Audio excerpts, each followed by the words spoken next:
पिछले एपिसोड में आपने सुना कि किस तरह कबीर नंदिनी की चुपचाप मदद करता रहता है और उसको कुछ पता भी नहीं चलने देता। फिर एक दिन नंदिनी को एक कॉल आती है जिससे उसकी आंखों में आंसू आ जाते हैं और कबीर ये सब दूर से देख रहा होता है। स्कूल का वो कॉरिडोर जहाँ रोज सुबह नंदिनी की हल्की सी पायल की आवाज़ सुनाई देती थी, आज अजीब तरह से खामोश था। कबीर की आंखें बार बार गेट की तरफ उठ रही थीं। शायद लेट हो गई होगी, उसने खुद से कहा, पर आज पहली बार नंदिनी क्लास में नहीं आई। कबीर ने पूरा दिन बस उसकी खाली सीट को देखा। वो वही बेंच थी जहां नंदिनी बैठकर अपनी पुरानी सी नोटबुक में नोट्स लिखती थी। उस नोटबुक के किनारे हमेशा घिस चुके होते थे क्योंकि वो हर पेज को संभाल संभाल कर यूज़ करती थी। टीचर ने अटेंडेंस ली। नंदिनी पूरी क्लास में साइलेंस छा गया। कबीर का दिल अजीब सा हो गया। अब 3 दिन हो गए थे। कबीर ने पहली बार हिम्मत करके नंदिनी की बेस्ट फ्रेंड मीरा से पूछा, नंदिनी स्कूल क्यों नहीं आ रही है? मीरा ने आंखें झुका ली। पता नहीं, घर में कुछ प्रॉब्लम है शायद। कबीर का दिल और तेज धड़कने लगा। उस रात वो सो भी नहीं पाया। इसी तरह से 1 हफ्ता बीत गया। 1 हफ्ते बाद कबीर स्कूल के बाहर चाय वाले अंकल के पास खड़ा था। तभी उसने 2 औरतों को बात करते सुना। बेचारी लड़की, घर की हालात बहुत खराब है, उसकी शादी तय हो गई। कबीर का कप हाथ से लगभग गिर गया।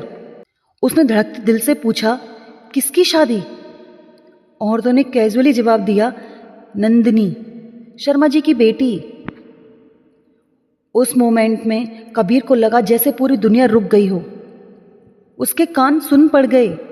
सिर्फ एक ही बात गूंज रही थी, नंदिनी की शादी। वो बेंच, वो खाली सीट, वो किताब जिसमें नंदिनी सपने लिखती थी, सब आंखों के सामने घूम गया। कबीर पहली बार रोया, जोर जोर से नहीं बल्कि चुपचाप, जैसे किसी ने उसका सब कुछ छीन लिया हो। उसने डायरी निकाली जो बचपन से लिखता आया था और लिखा, आज पहली बार समझा कि कुछ प्यार कहने के लिए नहीं होते, सिर्फ खो जाने के लिए होते हैं। उसकी आंखों से आंसू डायरी के पेज पर गिरते रहे।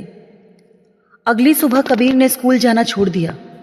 वो सीधा नंदिनी के घर के पास गया। दूर से ही वो देख रहा था, घर के बाहर शादी की तैयारियां चल रही थी। लाइट्स लग रही थी, लोग हंस रहे थे। पर उस घर के एक कोने की खिड़की से कबीर ने एक चेहरा देखा, नंदिनी का। वो खिड़की के पास खड़ी थी, आंखों में आंसू और हाथ में वही पुरानी नोटबुक। उसने एक बार बाहर देखा और कबीर को लगा जैसे उसकी आंखें सीधा उसके दिल तक पहुंच गई हों। तभी किसी ने अंदर से नंदिनी को जोर से बुलाया, नंदिनी तैयार हो जाओ, बारात कल आ रही है। नंदिनी ने आंखें बंद कर ली और उसकी नोटबुक से एक पेपर हवा में उड़कर खिड़की से बाहर गिर गया। कबीर ने डरते हुए वो पेपर उठाया। उस पर सिर्फ एक लाइन लिखी थी, मुझे पढ़ाई छोड़नी नहीं थी, पर मेरी मजबूरी ने मेरा सपना छीन लिया। कबीर के हाथ कांपने लगे।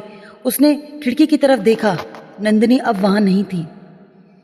और उसी पल कबीर ने दिल में एक कसम खाई, अगर मैं कुछ नहीं कर सका तो मैं कभी खुद को माफ नहीं कर पाऊंगा।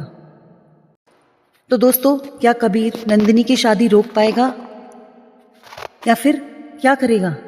जानने के लिए देखिए इस कहानी का अगला एपिसोड।